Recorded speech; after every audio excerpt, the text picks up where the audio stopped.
So it's like you should go get some work experience first, because that way you will know what you need to learn. Understand that whatever you do, you may not be doing that for the rest of your life.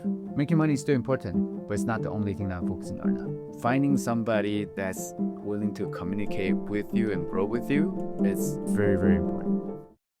Welcome to the Long Game with Tsai. This is where we believe anybody with the right intention, with no agendas, can be heroes without capes. And today's episode, I thought it may be kind of interesting because I have a friend who introduced her daughter who is going into senior in high school to me. He mentioned to me that she wants to get some work experience.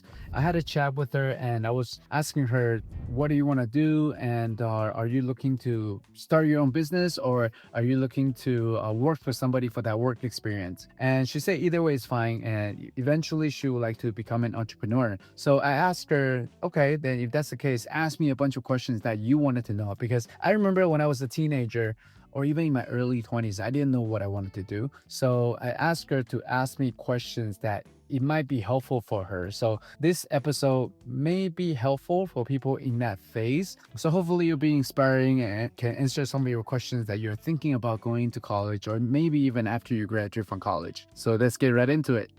Well, just starting from my perspective, since I am going to be a senior, when you were at that age, did you even have any idea what you wanted to do? Kind of, but not really. When I was in high school, when I was applying for college, I was like, okay, now what school, what major, right? School, I kind of know that I want to stay in California because I'm lazy. I don't want to go out of state. So I'm like, okay, California, we kind of know all the good school in California, right? But I'm like, okay, all these schools, I got to pick the majors too. I'm like, I'm not really interested in law, Asian parent, be a doctor or attorney. I'm like, I'm not interested. I don't like to see blood. Yeah. Cause I'm not those two. Accounting, too many numbers. I'm okay with math. I'm actually decent with math. Used to be. But I'm like, boring. Yeah. I'm like, biology, chemistry. I'm not interested in anything. Yeah. So when I was at your age, I was like, the only thing that I wanted to do is actually I want to be an entertainer. I want to be a singer in Taiwan. But I was still young. I'm like, let's go to college first. So when I was applying for my application, I like to play video game. So one of my best friend, he said, hey, let's play Warcraft. Just show my age. And let's build a computer together so you can run smoother. So we built our first computer. And when I built it, I was like, oh, this is pretty fun. You buy some video card, you do this, you do that. I'm like, okay, I want to do computer engineering. So that's what I applied. When I went in the first class, I sat down, and then there were like 200-300 people in the class. And I'm like, coding? Python? This is not what I want. I looked around like, those people are not really, doesn't look like we vibe. I don't think I can be in this environment for 4 years. So after the first class, I got out of the class. I'm changing majors. So I got out. I'm like, I'm just going to be undecided for 2 years. And then from there, I'll figure out what I want. So that's what I did. To answer your question, I didn't know what I wanted to do specifically. And when I was in college, I told my parents I want to be a singer. And my dad was like, no, you're not going to make money. I'm like, just cussed. I'm like, damn it. And back then, I'm like, okay, fine. If that's not the route, okay, maybe I'll just go study business. Yeah, economic. Because that's easy to graduate. And also, that's the only thing that out of everything else, I'm like, business, I feel like, because I like to connect with people. And then from that, after you graduated, what did you do after you graduated? Great question. So when I graduated, I was looking around, and my dad was a real estate developer. So when I was in college, I read Rich Dad Poor Dad. It was the book that I shared with you. Yeah. And then from there, I'm like, okay, all these jobs that I can do, I can try. And then which one should I start? I don't think I shared with anybody. Just a couple of my friends. I went like, let's just get some work experience.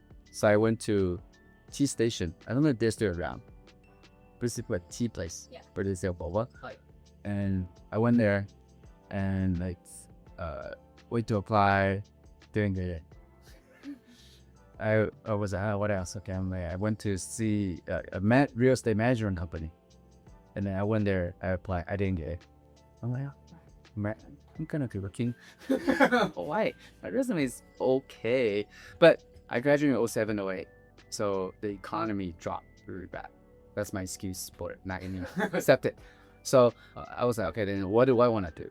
I actually thought about going to work with my dad because he started in 2000 to 2007 when I was in college. I'm like, oh, this is like the chill because real estate will sit.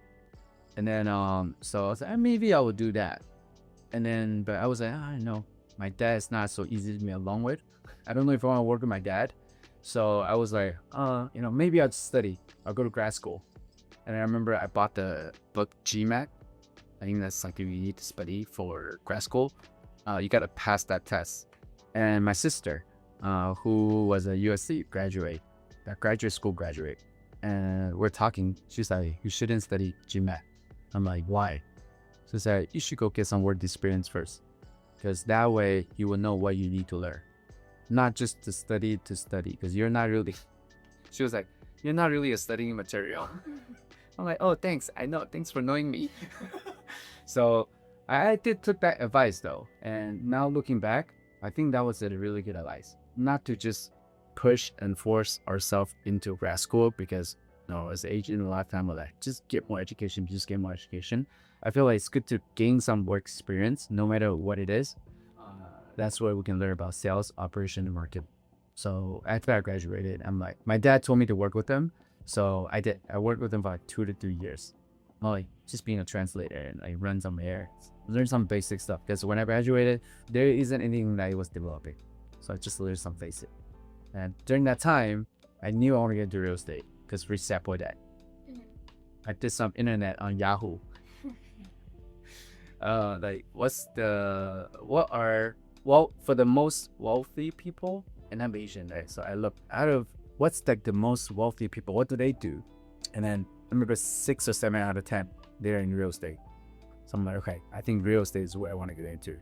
And that's where I decided, I'm gonna get my real estate license because I want to invest into real estate. And getting a license is the easiest way in to see what real estate professionals are seeing in the marketplace. And I can learn the basic, learn the contract, learn the buying and selling flow and what people care about, what people look at. And that's why I found my real estate license. And then during that time when you were searching for jobs and looking for what to do, was there any like rough patches that there were? And what were they and how did you get over them? Rough patches finding a job. I only did for a couple, as I mentioned a couple. Rough patches is going in and don't get a call back. It's not that bad though. I feel like something that I believe, but a lot of time people say, oh, there's no job. Economy's not good, whatever. I feel like opportunities out there. A lot of time people don't have a job. It's because first, they don't look for it. Second, they feel like they are too good for a certain job. Like this, if I were to put myself into like a 18-year-old or college graduate role where, I'm still trying to figure out what I wanted to do, but I want to make money. Right? I want to learn how a business is run. I will get into any business, even just like a very basic role, because being in there, I can see how the boss is running sales, operation, and marketing. How are they managing people and leading people? And if I really need money, I'll go drive Uber. I can see how Uber is dispatching people. And obviously, I'm probably not gonna know much about what corporate do, but I can study their business, assuming if I'm interested in like transportation or that kind of business, But I just feel like there's so many different businesses that you can learn something from. But as a college graduate, I will want to really sit down, especially nowadays with AI, to do a brain dump, to really talk about all my interests and all the things that I wanted to accomplish and achieve and what I want to become, and just have a conversation with AI. I went to see Mark Cuban, my friend Mark Cuban, a couple of days ago. He was speaking and then he was saying, like when anybody, especially an entrepreneur, even when you're driving, you should just turn on AI and just have a chat with it. Talk about where you want to grow, what you want to do, and like really figuring out the questions that you have stuck in the head. Like one of the things that I did this morning for like 2 hours. There's so many things I'm working on and what I want to work on. I have so many places where I'm keeping notes. my calendar, my project management tool, my Apple Notes, and I write things down too. I'm like, okay, how do I organize it so it's clean, smooth, and I don't lose things? Going back to what you're saying, if I were to find a job again, I would just find anything that's close to my house. But only after I do my brain dump, because that way I can know, okay, based on what I want, these are the type of company that I'm trying to learn from. And then try to get into those companies, no matter what role it is. And then like either way, you can always learn something from wherever you go. Yeah. If you were to have a conversation with yourself, like your 17-year-old self, what advice would you give yourself? Go try to be an entertainer. Really? Yeah. Why? Go for your dream, because you're so young and you can make mistakes. And going in, maybe later on it's not for you, but at least you tried it. That's the first step. Even if it doesn't work for like a year or two, maybe 3 years, you're still only 20. I watched Gary Vee. Do you know Gary Vee? Don't worry, it's like a really influential guy. I think he's in his 50s. And he started in wine business. Now he owns one of the biggest media company in teaching people how do they grow their business. And he started in the wine business. Understand that whatever you do, you may not be doing that for the rest of your life. So if you're gonna do something that's a career, you're gonna do something anyways. And there will be struggles, no matter what you do. So if you're gonna struggle anyways, why not pick something that you like? And then, as I mentioned, give it a try. That's the first step, right? I'll share something with you real quick. When I joined this company, eXp Realty, about 7 years ago, I had 10 years of experience already. And in my previous company, the company gave me an office. I was pretty comfortable. I was getting a good split. And when I saw the opportunity of coming to this company, because my mentor, his name's Tsai in Vancouver, one of the top agents, sell 150 homes a year in real estate. 1 year. To put in perspective, most real estate professionals sells 4 homes a year. Okay. And then him selling 150 is solo agent, not with a big team.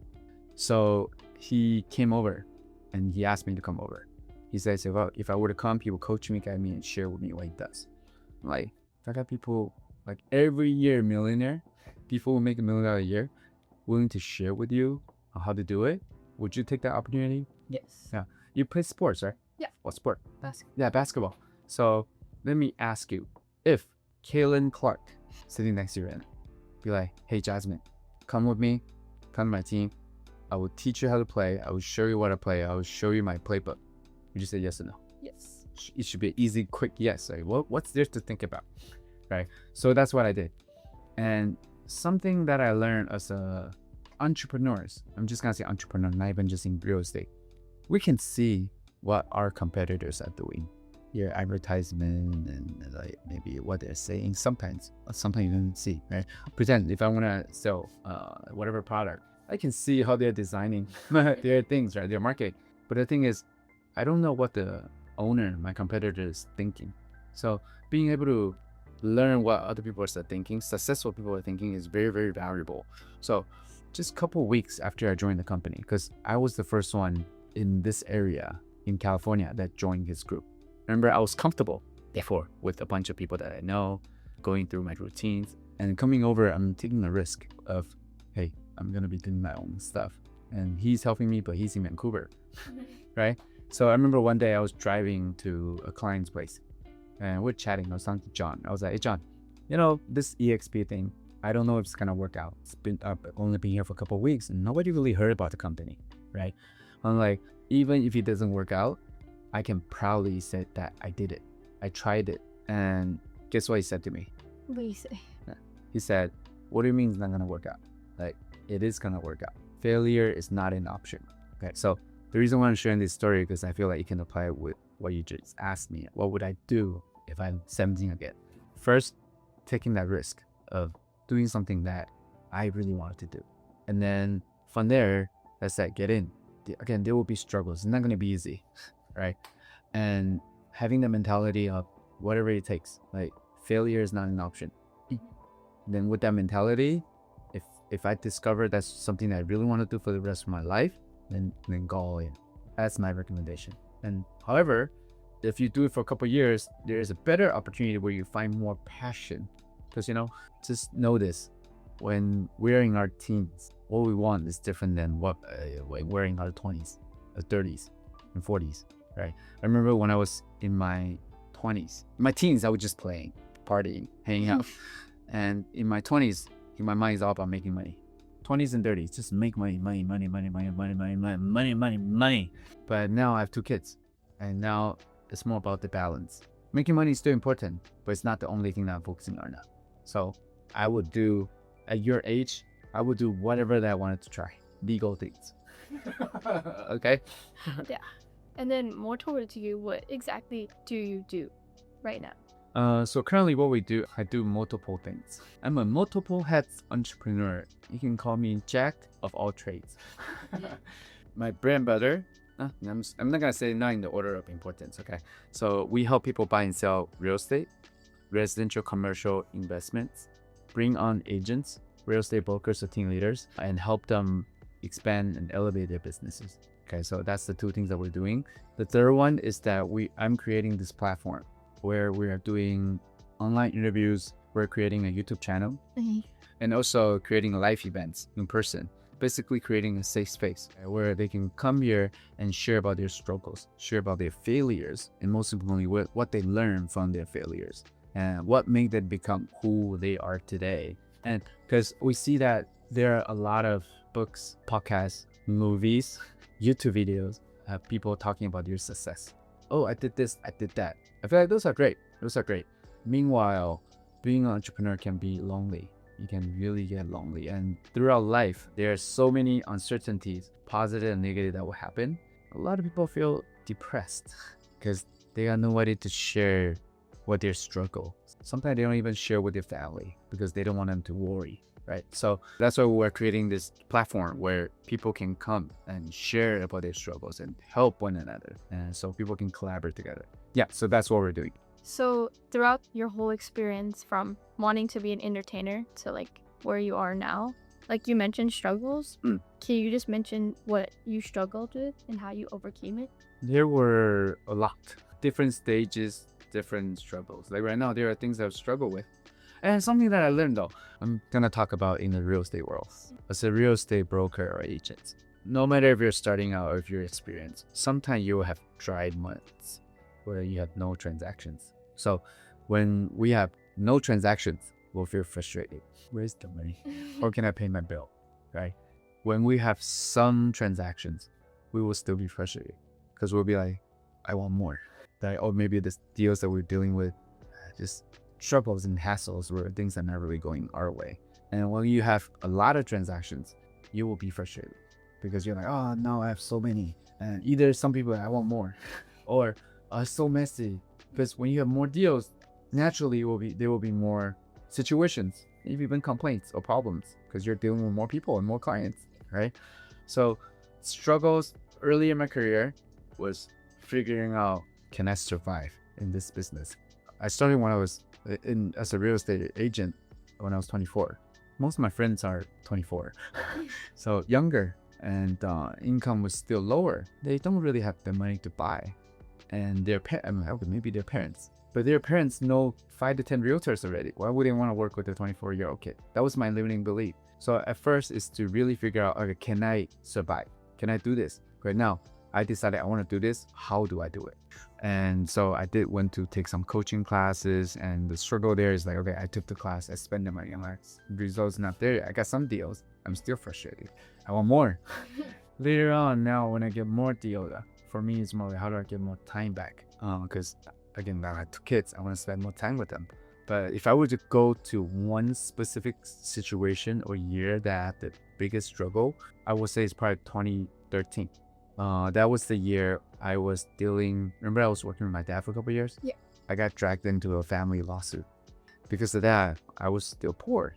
I was like, what do I do so that I can take care of this lawsuit? How can I deal with it? And my attorney was like, file bankruptcy. So I filed bankruptcy at that time too. And that time I filed for divorce too.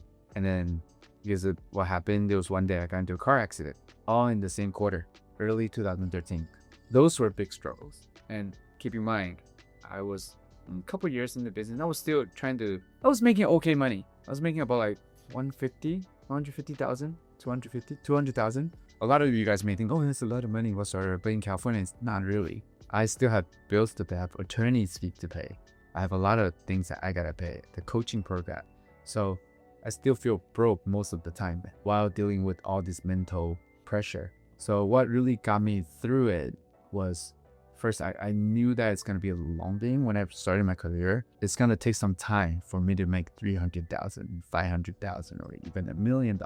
So I'm like, okay, I have something that I can look forward to. Like a goal. A goal, a North Star. And secondly, I also looked around. Okay, now I had this problem, challenges, and struggles. Aside from this real estate opportunities, any realtors or maybe even entrepreneurs watching this video, if any of them be in the business for more than 5-10 years, they tell you, oh yeah, I love my job, I love it, I never thought about quitting. They're lying to you. Okay, people who's been in the business for at least 10 years, I'm sure there are multiple times they thought about, maybe this is business not for me, maybe I should go try something else. And that happened with me many times too. And when that happened, I was looking around, maybe there's something else I could do that can make more money and with less pressure. And I looked around like, okay, I talked to one of my mentor and he was like, okay, Jack, now you're making about 150 to 200. If you go work for somebody else, or if you go start any other businesses, let's just say work for somebody else, how much do you can make? With UCI business economic graduate, 20 some years old, 30 years old, how much can you make? I'd say like definitely less than what you made before. Yeah. Say like 100,000. Maybe like 100. Yeah. Yeah, that's kind of like the ballpark number that I came up with too. Maybe like 100. I'm like, okay, that's not an option. So should I start business with somebody else? But I also learned this, that a lot of people think that the grass is greener on the other side. I would say there's a phrase in Chinese. Oh, you understand some Chinese, but you probably don't understand this one. It's called 隔行如隔山. Do you know what that means? Oh, maybe you do. or something. Okay. So what you mean is, if you are changing a different industry, you're like hopping over a mountain. It's not easy. Well, I think real estate is not easy. Other business is not going to be easy too, because if it's easy, everybody else would be doing it. Right? So at that time, I'm like, this is the route I'm going to do. So I guess having that end goal and with no other options. And also that's the time that I met my wife, my current wife. And she was there physically and emotionally to support me. So one thing for people to know, something that I learned, I heard it multiple times too, who you find as a spouse is one of the most important decisions that you're going to make in your life. So, but we'll worry about that later. No, but it like reminds you of the book that was from Rich Dad Poor Dad. It was also talking about just choosing friends wisely, like people you know, be wise about it, because you don't want to be with the people that will drag you down. You want the people to lift you up and encourage you no matter what happens. For sure. And when you, however many years later, when you're finding a spouse or any audience, just know that your spouse is gonna be with you 24/7. Well, not 24/7, there's time here for work too, but you're gonna spend a lot of time with this person, supposedly forever. Supposedly. Divorce rate in Orange County is 70-some%. California 50%, but you know, that's not the point. The point is, yeah, maybe that is the point, because they didn't find somebody that's compatible.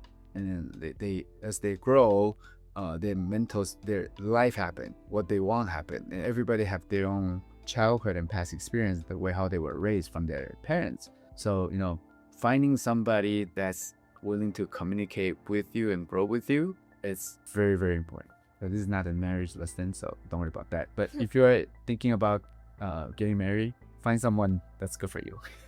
But you guys. Okay, well, building off that, kind of like connections wise, when you were building connections, how did you know who to build connections with? Or did you kind of just go for it and you see where it goes? Great question. So I feel like if I were youth, if I'm 17 again, or just college graduate, what I wanted to do is really brainstorm on figuring out what I want to do in the future. Who do I want to become in 10 years, 20 years? I even wrote my own obituary. Do you know what it is? Not really. You know funerals? Oh, yeah. Yeah, when people pass away, usually their friends, family, they will go on the stage and then talk about, oh, so-and-so, he or she is a great dad, did this, did that, creating some impact and influence, whatever, right? Things that they say, good thing about this person. And I really like to plan goals and like quarterly goal, monthly goal, annual goals, 10-year goal. And one of my mentor one time, Crystal Han, she gave us this exercise on writing your own obituary. And I'm like, oh, that's extreme. As Asian people, we don't like to talk about that. Yeah. Right. And so I could see people were getting a little uncomfortable about it. I'm the type of person, I'm like, hey, if somebody asks me to do something, as long as it's legitimate and something I feel like could really help me out, I trust this person, and I'll be like, just try it. What's there to lose, right? So when I did that, it's not about, oh, Jack make so many $1 million. He rich. Yeah, not those things, right? So from that exercise, I'm like, okay, it's not just about pushing for making millions. When I was in my teens or 20s, I'm like, I want to be a billionaire. But when I did that exercise, I'm like, I don't think people care about, oh, Jack is a billionaire. And at the end of the day, we're gonna die. So that's our end goal, hopefully for many, many, many, many, many years down the road. So when I did my end goal, who I want to become, what I want to accomplish, and I have the really shining North Star, and I backtrack it to 10 years, 5 years, 3 years, this year. From there, I will also write down, okay, based on where I want to get to, who can help me out with it? Which room do I need to get myself into? And so the connections that you ask, pretend, let's say if I want to be a singer, I'm back in 18, I'm like, I want to be a singer. I'm like, okay, that's my ultimate goal. I want to be able to sing on stage, go to do my own concert. So you remember, okay, now that's really being an artist. In a way, you're kind of being an entrepreneur too, but you're selling you, right? So then now I may want to learn from somebody who's done concert before, right? People who help people to do their concert, people who help package people into a celebrity, people who can teach me how to sing, maybe even teach me how to dance, but mainly people who has done that already before, or people who coach people on how to become like that. Those are the circle, those are the connection I want to get into. Or obviously you don't see those people every day, right? That's why I said if I'm 18 again, I will go work at any TV station. I will clean their floor because people in there, they know about TV business, right? And then I can get myself in and get to know people. I can apply myself up there and eventually, hopefully, become a celebrity. So those are the circle, those are the people I want to meet. And if you are not there yet, like for instance, you're still in school, read books, Google, Amazon, AI to find, okay, this is what I want. Who are my role models? And study those role models, see what they did, and they will share about what they think. So when you were building your connections, was it like you knew what you were getting yourself into, or was it kind of a risk to see like if these were the right connections for you? I feel like building connections, this is my own way, okay? I'm not saying this is the proper way or the only way to do it. I like to observe first. Usually when I meet a bunch of new people, first time around, second time around, I'm usually a little bit more quiet because I don't want to be that a-hole where they come in and talk about things where I actually don't know what I'm talking about. I want to know who I'm dealing with. In a poker turn, for the audience, I play Texas poker. You don't sit down and just play all in every hand, right? You have to study people that's around you. So the connections, what I would typically do is, first of all, find those circle. There are people on the big stage. There are people on the smaller stage, people on the local stage. Like for instance, if I want to be a comedian, I want to learn from Kevin Hart or people that's really, really funny, right? But the thing is, I don't have his number, right? So now if I want to get to that, then I can take some comedy classes, which I actually did. And then when I did it, I talked to the coach, the teacher. He brought me to perform in the comedy club. And when I was there, I saw other comedians. I can meet them, talk to them, be like, hey, I want to become like that. So because I want to become like that, these are the things I don't know. Based on your experience, how did you do it? And then like, where can I learn more? Where can I find more resources? That's how I will build connections. Like go into the circle and then ask the question. That's why I asked you earlier to think about questions that you want to know. And fortunately, AI can really help, but AI is AI. Humans have that experience, which is something that AI so far yet can't replace yet. How do you know that if a connection is worthwhile? I don't know if this is a good analogy. It's like finding a boyfriend or girlfriend. You don't know if he or she's a good boyfriend or girlfriend. And so sometimes you just have to talk and to figure it out. There are 10 YouTubers let's just talk about cryptocurrency, whatever it is, okay? Any topics. Out of the 10 influencers, I'm not gonna like all 10. I'm probably gonna watch a couple videos first, and I'm like, these two I like the most. because of what they believe, because what they share, because who they present themselves. So then those people are the people that want to come in. Okay, the last thing I have is just like, because for me, I'm going into college, right? When you went to college, you said how you weren't sure what to major in, but when you did major, what did you major in? And did you think it was very useful, or what do you think there was another major that could have been more beneficial for something, anything business related? For me personally, everybody's different. I feel like business economic, whatever I learned from college, didn't really help me with what I do. And I think there are some studies show that over 50%, maybe more, of the people are not actually using their college degree. Yeah. I think that's the case. And I asked around a couple of my friends. I think the statistic is right, or maybe even more, right? So finding my major, remember computer engineering, first class, my out. Yeah. And I went undecided for 2 years. And then later on, I'm like, oh, okay, I still gotta graduate, right? So I'm like, okay, out of everything, business economic. Again, first, easy to graduate. Second, business, right? It's the least. Out of everything, that's the thing that I dislike the least. So, did it help? I would say college for me, I can't speak for anybody else, just for me, okay? I feel like education is not the most important part. Unless if you want to become a doctor, attorneys, things that really need those college degree. Or you want to get into those big company, they only want you to have this certain degree. Then yeah, you need it, right, to apply for what you want in the future. Again, your end goal is there, right? So you need this, then you do it well. But for me, I didn't want to become a doctor.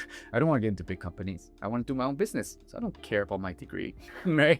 So that's why for me, it wasn't really important. But what college I feel like is helpful is the people that you meet, the connection. Because there are a couple of my friends I'm still good friends with that I met in college. And those relationships is something like your elementary school, high school, middle school relationship that you'll be never able to replace. Like for instance, I got reconnected with my elementary school best friend a couple years ago, and via social media.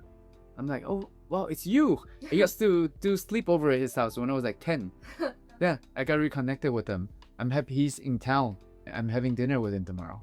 Like the trust that we have to tomorrow, or like if I'm sure if there's anything that I share with him or he shared with me, there's this foundation, this trust already. Rather than like this random guy just came to me or somebody that I met 2-3 years ago. The weight of what we say to each other is totally different just because the people that you meet. So the people that you meet, and also like for me, again, getting good grade whenever it's not my goal in college. Graduating is my goal, right? Because Asian, right? Our parents will whoop us if we don't graduate. Yeah. So I'm like, right, my goal is to graduate. I'm probably not gonna go to grad school. So it's having this task that I want to finish, which is graduate. So in order to graduate, I gotta maintain a certain grade and I gotta finish all the credits that I need to take. So what I learned is having this task and then fulfilling it within the time frame that you set. One thing that I feel like a lot of the people can learn is still stay at home, right? You live at home, right? Oh, yeah. Yeah. Most people do. Right? But for me, because I came over to the state myself, I stayed at dorm. So I had to learn to become independent when I was 13. But for a lot of people, it's about learning about being independent. You gotta figure your own food out, do your own laundry, prepare all your own things. But I was kind of doing that when I was 13 already. Obviously with the help of like my aunt and on the weekends, which I truly appreciate. But I feel like that's something that people can learn about college.